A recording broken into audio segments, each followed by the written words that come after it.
Right, today we're going over slow feed bowls. I had this epiphany recently, and these are designed to slow a dog down when it comes to feeding time. The thing is, when you see documentaries, wolves and coyotes, they're basically ripping chunks of meat off their prey and swallowing it in big chunks, and they're eating quite fast, right? And so it is a stressful time because it's survival. And there's some dogs that just eat fast, but I don't think eating fast is the problem. And slowing putting a slow feed bowl in the equation is kind of a Band-Aid. Because what I realized with these 3 dogs, but then when I look back on other dogs that came in with these bowls, I wasn't really using them. Maybe I did for the first couple days, but it made me start to look at, okay, well, what percentage in this dog's life, not here in a board and train, but where it resides and with its owners and what that relationship is like. Like, what percentage of that time is that dog in what we would call sympathetic mode?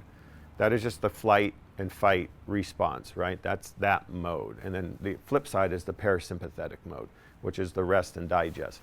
So, when I look at like, okay, why are these dogs not needing these slow feed bowls? Why are they eating slower here? Part of it is I put a little more water in with their kibble. But in a board and train, what we're primarily doing, so let's say we have a dog that's very high in flight. When I get them out to work with them, we're only out for 20 minutes, roughly doing long line work. And so we're putting that dog in sympathetic mode, and I am working that dog out of it to come back in with me, so we have a little bit more of a less adrenalized state, and then the dog goes back into flight. So we're vacillating in between. That's what long line work affords us. But after that session, the dogs go in their kennel, and that's where they're spending this big chunk of time in parasympathetic rest and digest mode. And so through the course of the board and train, they start to, dogs want to gravitate towards stability, and it doesn't feel good to be adrenalized. And being in that adrenalized state can have adverse effects to the dogs physically, at high acid production. Olive was on incontinent medication. She's only 3 years old. But she hasn't been symptomatic of that since she's been here. And part of it is I couldn't give her the meds. She just wouldn't eat them, until she started eating more regularly. So we're going to look at that when she goes home. Does that all of a sudden come back?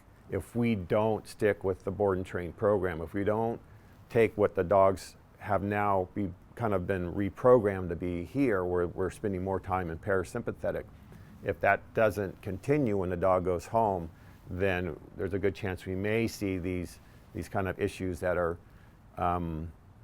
more or less symptoms, in my opinion, and we're treating them with a Band-Aid like a slow feed bowl, or giving dogs like acid reducers because they're throwing up bile.